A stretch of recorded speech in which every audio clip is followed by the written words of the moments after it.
Hola hermanos, un placer poder estar delante de ustedes para poder seguir exponiendo los temas que hemos estado exponiendo. Ya nuestro querido hermano Hugo puso el tema de la Biblia, la introducción a la Biblia, y habló acerca de la preexistencia de Cristo. Y la idea es que nosotros, a través de estos estudios que estamos haciendo, poder nutrirnos y poder aprender juntos. Y obviamente estamos llanos a cualquier comentario, crítica o cualquier palabra que ustedes nos puedan decir. Y ahora quiero seguir con el tema para continuar con respecto a estos estudios, y quiero hablar hoy día acerca de la creación. Es importante que aclaremos estos temas porque hay tantas teologías, tantas ideologías con respecto a este tema, que es importante que lo aclaremos desde el punto de vista bíblico. Como bien dijo Hugo la vez anterior, cuando hizo la introducción a la Biblia, que la palabra Génesis significa origen o inicio. En el hebreo, el libro de Génesis se conoce como Bereshit, que literalmente significa en el principio. El título viene de las primeras palabras del libro. En Génesis capítulo 1, verso 1, dice: en el principio creó Dios los cielos y la tierra. Esta es la declaración más profunda y significativa que jamás ha sido hecha. Y sin embargo, podemos comprobar que es una afirmación que ha sido ciertamente puesta en tela de juicio en nuestros tiempos.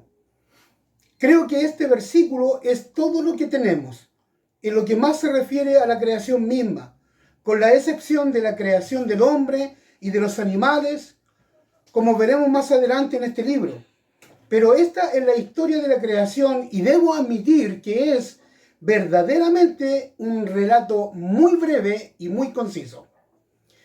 El problema del origen de la vida provoca debates acalorados, teorías extravagantes y grandes desacuerdos.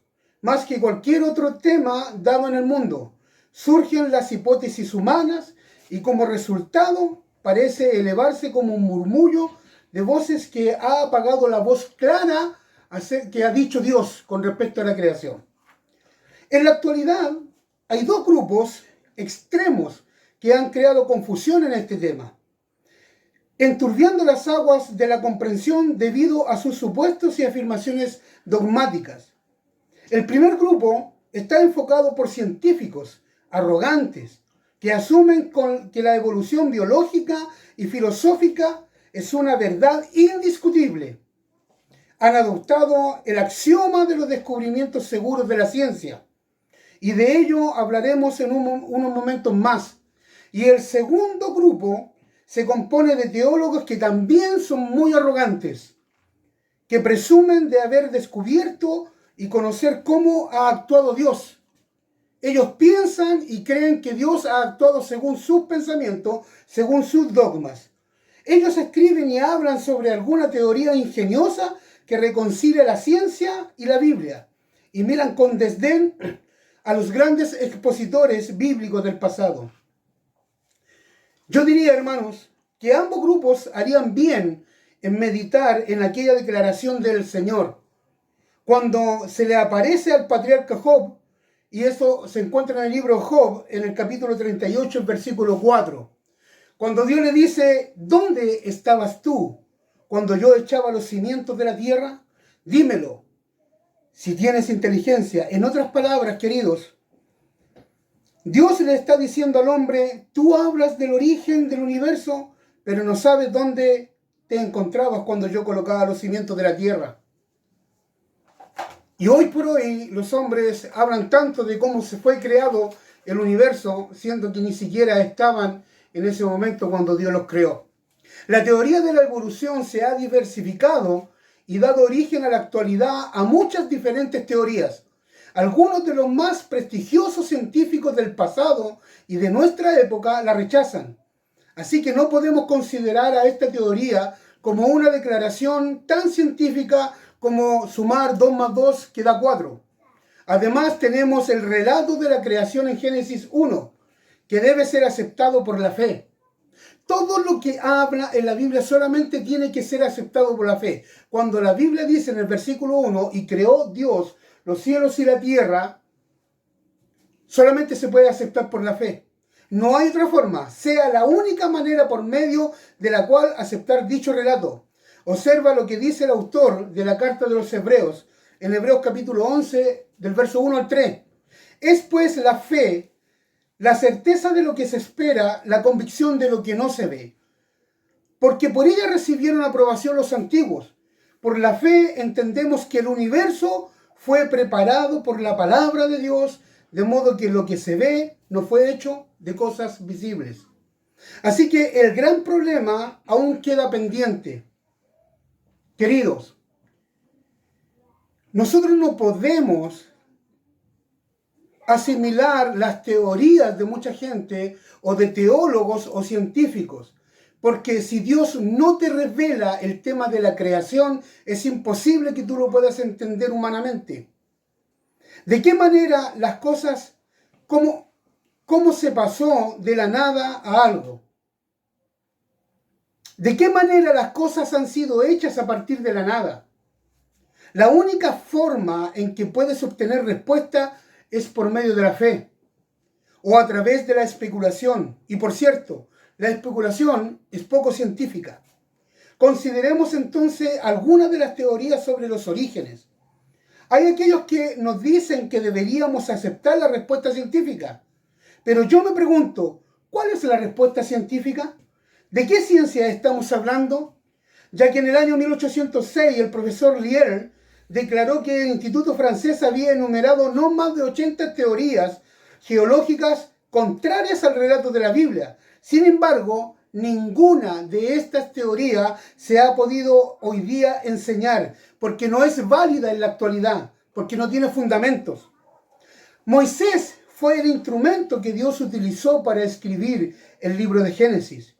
Y creo que él se reiría ante todo el alboroto y conflictos que surgen hoy en día en relación con la historia de la creación. Porque Moisés no lo escribió con la intención de redactar un informe científico, ni siquiera lo escribió para redactar o saber acerca de la biología o la geología. Porque Moisés nunca escribió con este sentido de que las personas supieran por qué Dios quiso hacerlo de esta manera. El motivo de la escritura fue otro. El apóstol Pablo, en su segunda carta a Timoteo, en el capítulo 3, en el versículo 16 y 17, nos explica el propósito de toda la escritura. Dice, toda la escritura es inspirada por Dios y útil para enseñar, para reprender, para corregir, para instruir en justicia, a fin de que el hombre de Dios sea perfecto, equipado para toda buena obra. Vemos que el propósito de la Biblia es enseñar sobre la justicia y no la geología, ni la biología. Fue escrita para describir la relación del hombre con Dios y cuáles son sus requisitos, lo que Dios espera del hombre y lo que el ser humano debe hacer para ser salvo. Podría muy bien escribir sobre la primera parte del libro de Génesis y hacerte la siguiente pregunta: ¿qué tengo que hacer para ser salvo?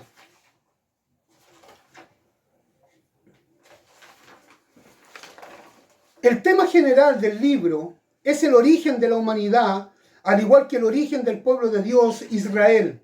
No es casualidad que la Biblia comience así. No solo se trata de comenzar por el principio, sino porque es necesario saber que todos venimos, pues esto nos da identidad.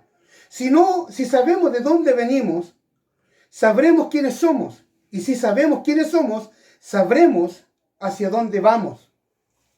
La Biblia claramente nos dice que la existencia del hombre y de todo lo que hay en la tierra y en el universo no es producto de accidente ni es casualidad.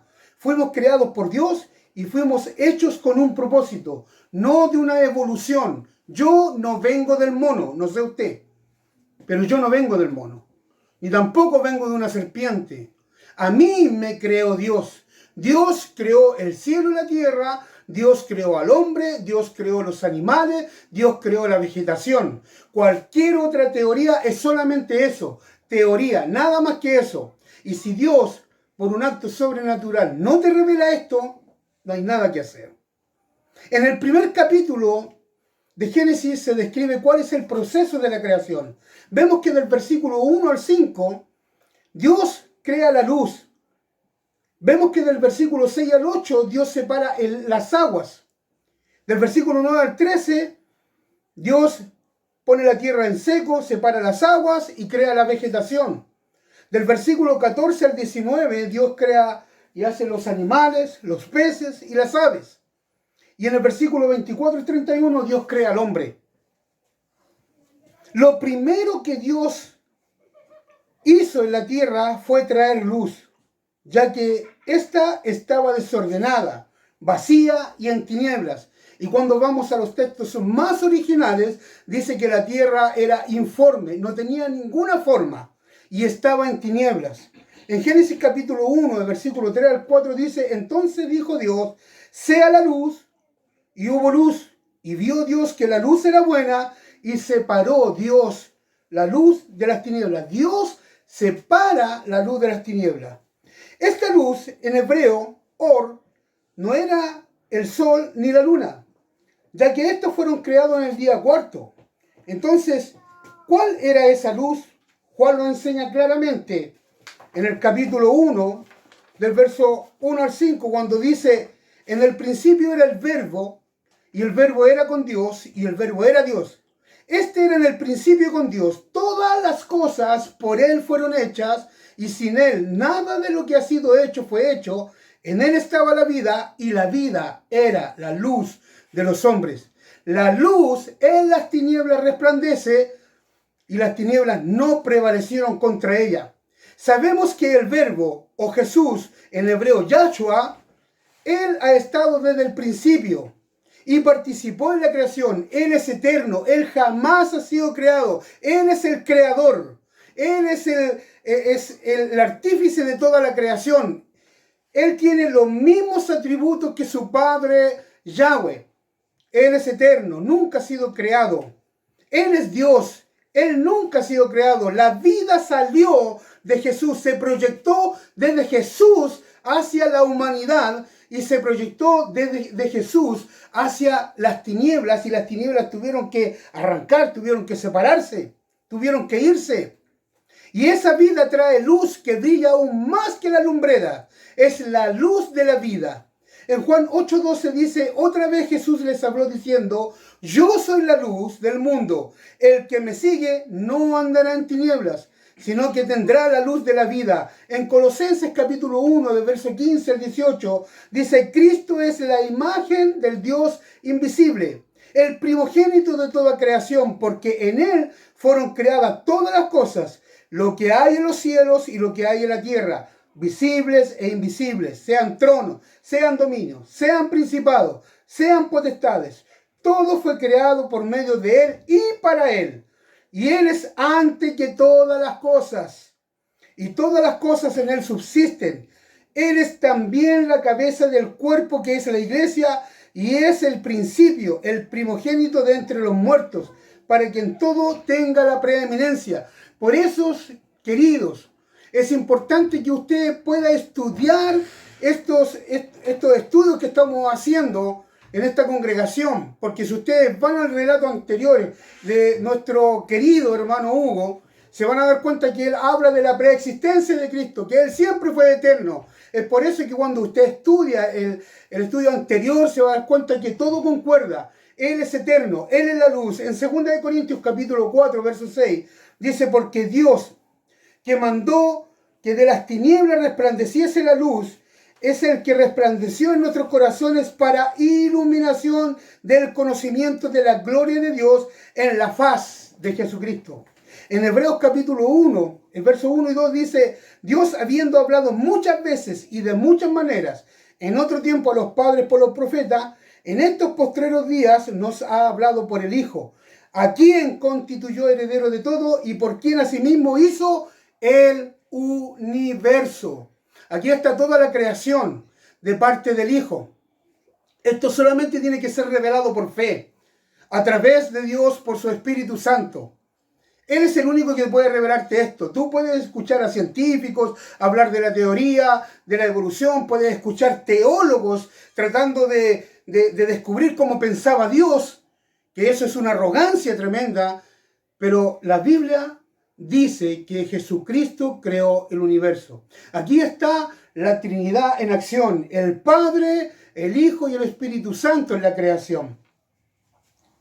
Esta misma luz será la que va a iluminar la nueva Jerusalén. Esta luz que estaba en el principio, en el versículo 4, cuando Dios separa la luz de las tinieblas y Dios pone luz, la luz que proyecta Jesús hacia la humanidad y hacia la tierra, y Dios separa la luz de las tinieblas, es la misma luz que va a estar actuando cuando estemos en la ciudad celestial. En el griego esta luz se refiere a doxa. Doxa quiere decir el resplandor. Un resplandor más allá del resplandor del sol, un resplandor más allá de las estrellas, un resplandor más allá de la luna. Es un resplandor que solamente Cristo puede proyectar. En Apocalipsis capítulo 22, versículo 3 al 5 dice: y ya no habrá más maldición, y el trono de Dios y del Cordero estará allí, y sus siervos le servirán. Ellos verán su rostro, y su nombre estará en sus frentes, y ya no habrá más noche, y no tendrán necesidad de luz, de lámpara, ni de la luz del sol. ¿Por qué? Porque el Señor Dios los iluminará. Es la misma luz que tenemos en el Génesis, cuando Dios crea esta luz o proyecta esta luz desde su más interno de Dios a través de Jesucristo hacia el mundo, y reinarán por los siglos de los siglos. La luz del primer día es la luz que proyecta a Cristo, es su esencia misma, que nos separa de la oscuridad y del mal. Cuando tú llegas a Cristo, cuando tú llegas al Señor, ocurre lo mismo que en el Génesis, en el versículo 4. Dios te separa de las tinieblas, porque tú entras en la luz que proyecta Cristo en ti, te hace que tú te separes de las tinieblas, de tu familia que está en tinieblas, de tus amigos que están en tinieblas, y por supuesto, esa separación que Dios provoca, porque la provoca Dios, cuando tú crees en el Evangelio, duele. No lo podemos decir que no, queridos. Claro que duele. Pero Dios se encarga de eso, de sanar toda herida. La Biblia señala desde el principio que Dios hizo las lumbreras, no solo para alumbrar, sino también para marcar los tiempos. En Génesis capítulo 1, del verso 14 y 15, dice: entonces dijo Dios, haya lumbreras en la expansión de los cielos para separar el día de la noche, y sean para señales y para estaciones y para días y para años, y sean por luminarias en la expansión de los cielos, para alumbrar sobre la tierra. Y fue así.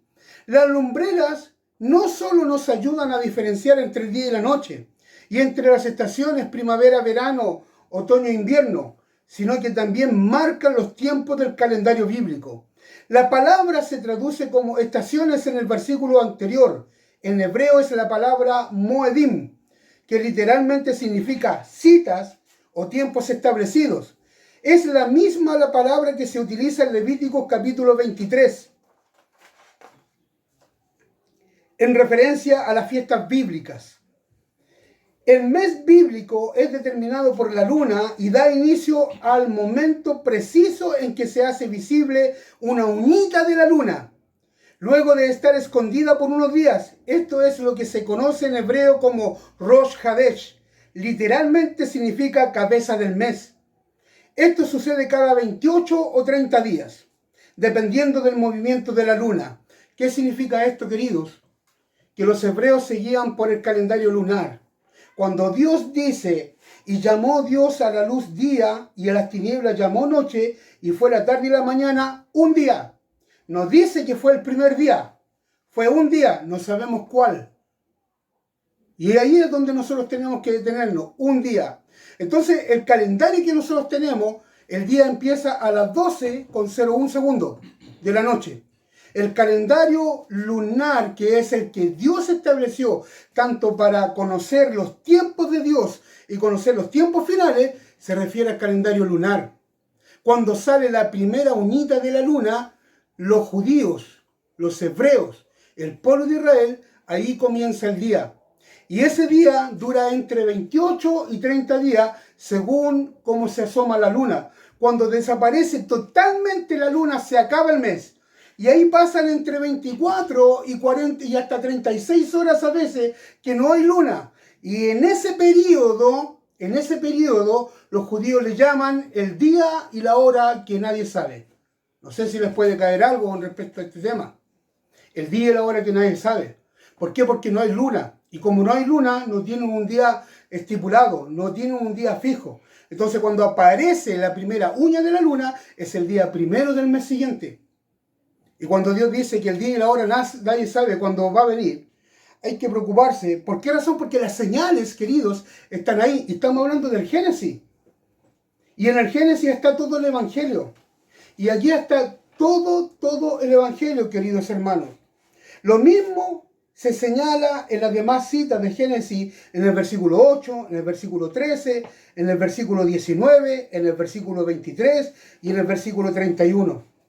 El día bíblico comienza por la tarde, más o menos como las 6 de la tarde. Empieza el día bíblico, lo que Dios estipuló para el hombre, para conocer los tiempos, las sazones, para conocer en qué tiempo estamos viviendo. Y esto nos da un poquito de alerta para conocer los tiempos finales, que está totalmente amarrado con lo que sale en Mateo capítulo 24, en Ezequiel y en Daniel y en Apocalipsis. Así que hermanos, espero que este estudio de hoy les pueda servir. Ya la próxima vamos a hablar acerca de la creación del hombre. Hoy hablamos acerca de la creación en general. Y esta creación que hizo Dios del universo, la tierra y todo lo que hay, solamente puede ser revelado por fe.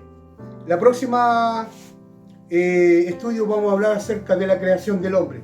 Y a lo mejor los podemos extender un poquito más. Que el Señor les bendiga.